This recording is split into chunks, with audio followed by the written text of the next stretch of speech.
लिए समय न लेते हुए निवेदन कर रहा हूं कि श्रद्धेय माननीय राजीव जी जो अध्यक्ष रिहाई मैं के हैं या आज के मुख्य अतिथि आप आए और अपने विचार को लखनऊ से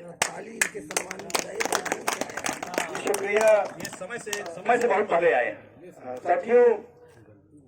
वैसे वक्त बहुत ज्यादा हो गया है, हम फिर भी कहेंगे कि बहुत सारे साथी जो है अगर हम लोग ज्यादा बात न कर पाए तो मेरा नंबर ले लेंगे।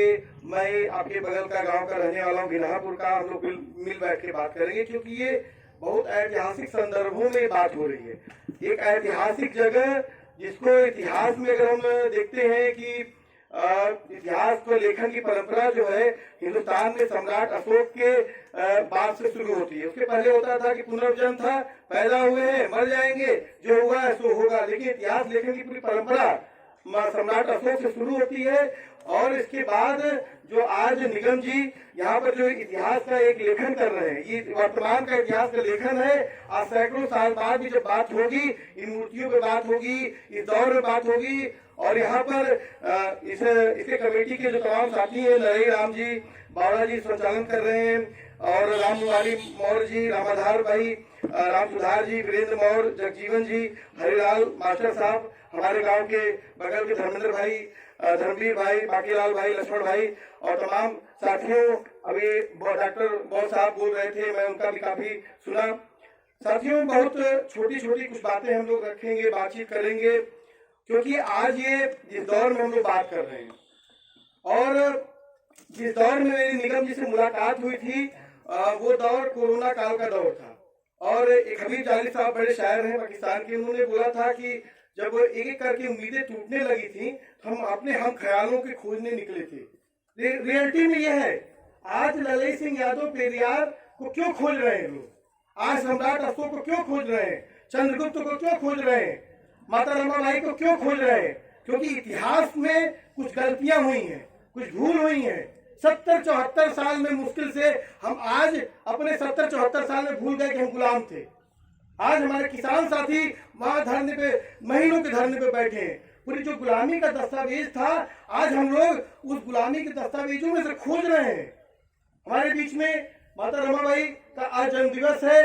आज माता रमाबाई के जन्म दिवस पे बहुत सारी बातें हुई और आज देखिए कि माता रमाबाई के बारे में एक छोटी सी मैं भी बात करना चाहूंगा कि उस दौर में एक छात्रावास में उनको मालूम चला, वो रमाबाई जी जिनके घर में खाने को नहीं था और बाबा साहब जब बाहर थे, लोग गांव में पहुंचे, उनके घर में पहुंचे कि आपको हम कुछ सहयोग करना चाहते हैं। उन्होंने कहा नहीं, हम सहयोग नहीं लेंगे। लेकिन वही रमाबाई जी जब उनको मालूम चला कि एक छात्रावास में कुछ लोग, कुछ बच्चे हैं, वो भूखे हैं और उनके पास खाने के लिए नहीं है, और वो जाकर अपना कंगन जो है वहां पर दे देती हैं। ये माता रमाबाई है, ये माता रमाबाई है, ना कि जो योगी जी, मोदी जी जो माता चल रही है वो माता नहीं है। हमको इस पूरे बात को समझना पड़ेगा। हमारी मुलाकात निगम जी से किस दौर में हुई है, जब कोरोना काल चल रहा था। कोरोना काल में पहले सितंबर में मुलाकात हुई, जब हम लोग स्टेप टू स्टेप लगातार चल रहे थे। श्रवण भाई आप ही के गाँव के हैं, विनोद भाई हमारे भाई हैं। हम लोग जब घूम रहे थे इस पूरे इलाके में, तो इलाके में घूमते हुए हमको मालूम चला, लेकिन हम कहाँ से घूम रहे थे, वो चेतना कहाँ से हमारी आई? हमें चेतना आई सावित्रीबाई फुले से, फुले परिवार से आई। जब महाराष्ट्र में प्लेग और महामारी फैली थी, प्लेग बहुत खतरनाक बीमारी थी, और कोरोना जैसे जगहों पे जब सब नेता लोग घर में घुस गए थे, जो है पूरी जनता सड़क पे आ गई थी। ये कह रहे थे क्वारंटाइन हो जाएंगे। लेकिन जब सावित्रीबाई फुले का क्या योगदान था? सावित्रीबाई फुले का योगदान सिर्फ पढ़ाने का नहीं था, पूरा का पूरा परिवर्तन का था। और प्लेग और महामारी की बीमारी थी, और उस महामारी की बीमारी में सावित्रीबाई फुले अपने बेटे यशवंत, अम्बेडकर जी की तरह उनके बेटे भी यशवंत थे, जो डॉक्टर थे, जो मिलिट्री में भी थे, उनके साथ गई और उस महामारी में उनकी मृत्यु हो गई। और उसके बाद फिर दोबारा महामारी आई, दोबारा महाराष्ट्र में प्लेग हुआ, और उस दौर में फिर से उनके बेटे यशवंत फिर आए। एक हो सकता था कि अगर मामला हुआ कि मेरी माता की मृत्यु हो गई और एक प्लेग और महामारी में मृत्यु हो गई, और हम अगर जाएंगे तो हम भी मर सकते हैं। लेकिन नहीं, यशवंत ने इस बात को देखा कि उनके पिताजी ज्योतिबा फुले ने, सावित्रीबाई फुले ने जो विरासत दिया, जो परंपरा दिया, उसके तहत यशवंत फिर से गए और महामारी में यशवंत की मृत्यु हो गई। हम उस परंपरा के, उस विरासत के लोग हैं। सावित्रीबाई फुले की विरासत के हैं, फातिमा शेख की विरासत के हैं। हमारी विरासत किसी मनुवाद की विरासत नहीं हो सकती है। और कोरोना काल में, इस महामारी में इस बात को देख लीजिएगा, पूरे प्रदेश में जब हम लोग बात कर रहे थे, हम लोगों ने पूरे देश में जो मजदूर निकला, जो नौजवान निकला, जो सड़कों पर हमारी माताएं बहनें जो बच्चा पैदा करने पे मजबूर हुई, वो कौन लोग थे? हमें इस बात पे बात करना पड़ेगा कि लड़ाई सिंह पेरियार के संघर्ष पे बात करना पड़ेगा और आगामी चुनौतियों पे भी बात करना पड़ेगा। जब अंबेडकर जी लगातार जिस दौर में बात कर रहे थे कि हम इस मंदिर में हमारे जाने का अधिकार क्या होगा, हमें महासत्याग्रह जब उन्होंने किया, हमें पीने पानी का क्या अधिकार होगा, ये सवाल सिर्फ इसलिए नहीं था, ये सवाल इसलिए भी था कि उस समय हमें जब रमाबाई ने एक बार कहा कि हम मंदिर जाना चाहते हैं, उन्होंने कहा हमने मंदिर इसलिए जाना चाहने की बात कहा कि हम हमारा अधिकार इस देश में, आप कहते हैं हम हिंदू हैं, लेकिन हमें क्या अधिकार है? लेकिन आज जब बाबा साहब भीमराव अम्बेडकर की जब हम बात कर रहे हैं और जब आप संविधान पे खतरा पहुंचा है, आप सिंपल सोचिए, मैं बड़ी बात नहीं कर रहा हूं, लेकिन सिंपल सोचिए कि सन 74 का वो दौर, जब लड़ाई सिंह यादव पेरियार जब सच्ची रामायण की बात कर रहे हैं, जब राम स्वरूप वर्मा जी जो कि कानपुर के रहने वाले थे, उन्होंने और राम प्रताप यादव ने विधानसभा में जलाने का काम किया था और रामस्वरूप वर्मा जी ने उसको फाड़ने का काम किया था। 74 में ही वो लोग समझ गए थे, 74 में ही समझ गए थे कि ये जो किताबें हैं, ये जो ग्रंथ है, आने वाले दौर में हमारे देश में गुलामी का दस्तावेज होगा। सांप्रदायिक फांसीवादी जो ताकते हैं इसका इस्तेमाल करेंगी, जिसका शिलान्यास आज इस साल में और पिछले साल में हुआ, जिसके नाम पर पूरे देश में बंटवारा हुआ, पूरे कत्लेआम हुआ, उसके बारे में हमारे जो तमाम विचारक थे, हमारे तमाम बुद्धिजीवी थे, जिनकी आज लड़ाई सिंह यादव से हमको प्रेरणा लेनी चाहिए। ये सिर्फ लड़ाई सिंह यादव ने संघर्ष नहीं किया, एक दूरदर्शी आदमी थे। जिस तरीके से एक दौर में रामानंद सागर का जो रामायण DD1 पे दिखा करके सबको जो है भरमाया गया, उसी तरह से उन्होंने पकड़ लिया कि नहीं, ये गुलामी का दस्तावेज होगा कल की डेट में, और इस गुलामी के दस्तावेज पे आज ही बात करनी पड़ेगी। लेकिन सहयोग से साथियों मैं बात करूंगा, इस बात पे ही बात करना पड़ेगा कि हमारे बीच का जो पूरा दौर था, जो सामाजिक न्याय के बड़े दावेदारी का दौर था, उसमें तार्किक चीजों पे बात कम हुई। उसमें अंबेडकर जी ने नहीं कहा था, जैसे यहाँ पर बात हो रही है कि मौर्य जी आ गए, राजभर जी आ गए, फलाहिर जी आ गए, चमार जी आ गए, फला जी आ गए, पासी जी आ गए। नहीं, अंबेडकर जी ने तो कहा था कि जातियों का खात्मा होगा। क्या हो गया? जातियों का वर्चस्व की राजनीति हो गई। यूपी बिहार उसका सबसे बड़ा सिंबल, जहाँ पर हम अपने ही आपस में ही लड़े। एक हमारे लक्ष्मण जी खास तौर पे जब गाड़ी में रहते हैं, कोई नया साथी हम बैठते हैं और खास तौर पर कोई यादव साथी बैठते हैं, तो एक क्या कहते हैं, एक प्रोफेसर सरोज त्यागी जी का एक यूट्यूब पे एक बिरहा है उनका कि झगड़वा हमारे अहीरों से, और उसमें सुनाते हैं, उसमें बहुत अच्छा है, बता रहे हैं यार आपकी परंपरा क्या थी, आप लड़ाई सिंह यादव की परंपरा के लोग हैं। तो हम इस बात को कहते हैं कि आज लड़ाई सिंह यादव की परंपरा को, लड़ाई सिंह यादव की सच्ची श्रद्धांजलि ये होगी कि हम इस बात को कहें कि सच्ची रामायण की जो तमाम चीजें थी, आज साथियों यहाँ पर बात हो रही है ना कि बौद्ध दीक्षा, बौद्ध धर्म, इसी प्रदेश में प्रतिषेध अध्यादेश 2020, जिसको क्या कहा जा रहा है पॉपुलर टर्म में, लव जिहाद का कानून, और उस पूरे कानून को उठा के पढ़ लीजिए। बात कर रहे थे भाई की हम लोग पढ़ते नहीं रियलिटी में, उस प्रतिषेध अध्यादेश 2020 में पढ़ लीजिए। हमारे संचालन महोदय से क्षमा मांगते हुए कि मैं वर्तमान में भी कुछ बातें कर रहा हूँ, उसमें पढ़ लीजिए। वो बनाया गया कानून, कहा जा रहा है कि मुसलमानों के लिए कानून बनाया गया है। अच्छा, दिल्ली दंगा 23 फरवरी को हुआ था, और 23 फरवरी को दिल्ली दंगे के नाम पर आज सैकड़ों लोग जेलों में बंद है, मुसलमान भाई जेलों में बंद है। किस मामले पे वो लोग सड़क पे उतरे थे, इस बात को जानते हैं? जब फरवरी महीने में हमारी सुप्रीम कोर्ट ने बोला कि दलितों में अब हम क्रिमिनल लॉ लाएंगे, ओबीसी में तो क्रिमिनल लॉ लाके ओबीसी का तो सत्यानाश कर ही दिया, 54% में 27% रिजर्वेशन दिया, 12% मात्र नौकरी है, और उसके बाद कहा कि हम दलितों में क्रिमिनल लॉ लाएंगे, हमारे मुसलमान भाई जो उसमें CNRC का आंदोलन चला रहे थे, उन्होंने कहा कि नहीं, अगर दलित भाई हमारे साथ खड़े हैं तो हम भी इनके साथ खड़े होंगे। और 23 फरवरी को जब उतरे तो कपिल मिश्रा ने, जो दंगाई भाजपा का, उसने उसको डाइवर्ट कर दिया, हिंदू मुसलमान बना दिया। इसी तरह से हम नागरिकता का जो पूरा जो हमला था उसमें भी कौन जाएगा? ये बताइए, जमीन किसके पास नहीं है? जमीन आदिवासी के पास नहीं है, दलित के पास नहीं है। यही सुप्रीम कोर्ट ने बोल दिया कि 17 लाख आदिवासी जगह छोड़ के चले जाए। लेकिन हम फिर कहां पर आए? हम फिर आए, खड़े हुए बाबा साहब भीमराव अम्बेडकर के संविधान को खड़े हुए। और इसी देश में आप देखिए कि जब नागरिकता पर सबसे बड़ा हमला हुआ तो मुसलमानों ने भी क्या उठाया? आज संविधान। और आज देश में सबसे बड़ा आंदोलन चल रहा है, वो भी क्या बात कर रहा है? किस दिन बात कर रहा है? 26 नवंबर 2019। इतिहास लिखा है उन्होंने, किसानों ने उनको हमारा इनकलाबी सलाम कि उन्होंने इतिहास लिखा। बाबा साहब भीमराव अम्बेडकर के सच्चे वारिस वो लोग हैं जो लोग महीनों से खड़े पड़े हैं। एक मैं अभी गया था सिंघू बॉर्डर से लेकर शाहजहांपुर बॉर्डर से लेकर टिकरी बॉर्डर, वहां पर सैकड़ों लोग, 200 से अधिक किसान हमारी शहादत दे चुके हैं। उन शहादत, हम यशवंत की भी शहादत को सलाम करेंगे, हम उन शहादतों को भी सलाम करेंगे। और 2 अप्रैल 2018 को जो SC/ST एक्ट को कमजोर किया गया था, बाबा साहब भीमराव अम्बेडकर ने जो हमको संरक्षण के तमाम कानून इस तरह से कहा संविधान ने किया, उसको कमजोर किया गया। 13 नौजवान शहीद हुए, हम उनकी शहादत को सलाम करेंगे। साथियों, हम एक छोटी सी बात कर रहे थे कि प्रतिषेध अध्यादेश 2020, इसमें बात करना पड़ेगा। क्यों? क्योंकि सबसे बड़ा इस देश में मुसलमान कहीं पर भी बोर्ड लगाकर नहीं करता है कि हम धर्मांतरण करने जा रहे हैं। सिख, क्रिश्चियन कहीं नहीं करता है कोई भी।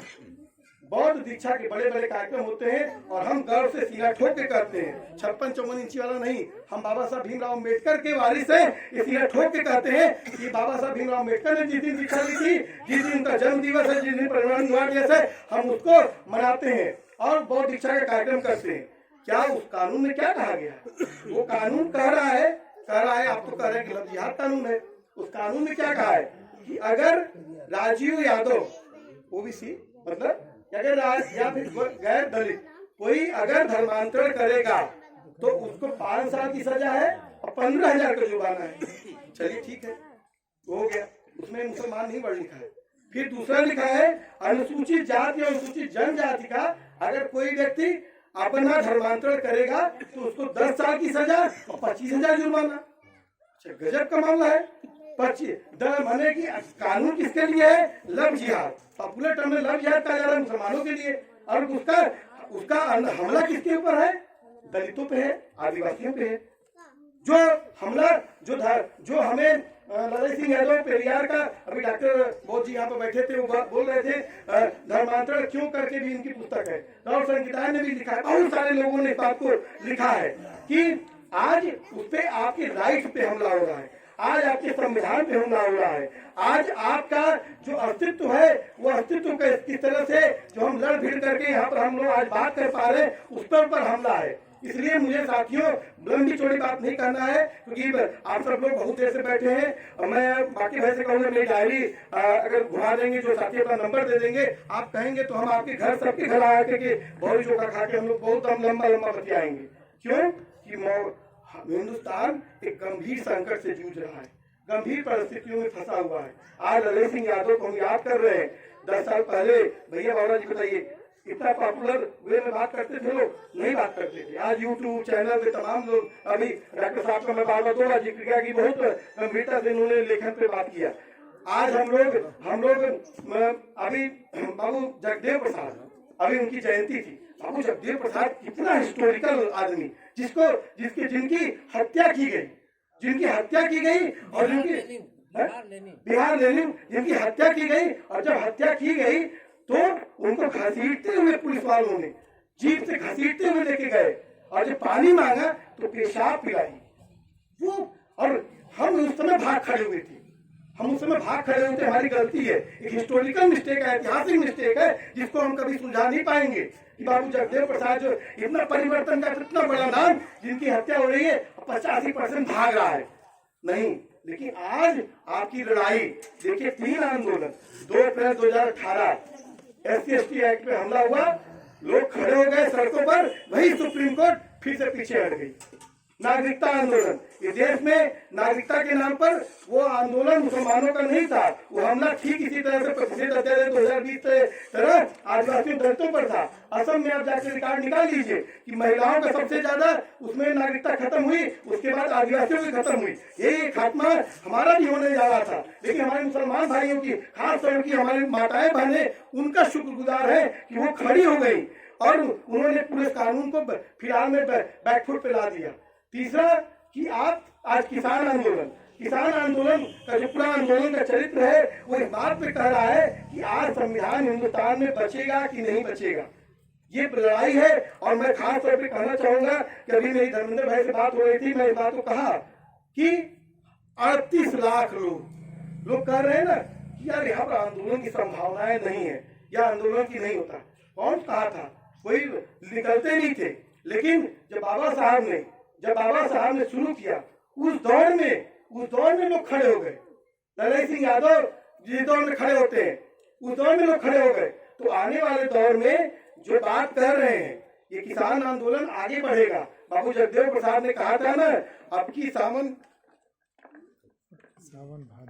सावन भादों में गोरी कलैया कादों में, मतलब कि जो हमारे यहाँ महिला, उन्होंने उनका साफ कहना था कि जब तक महिला का सशक्तिकरण नहीं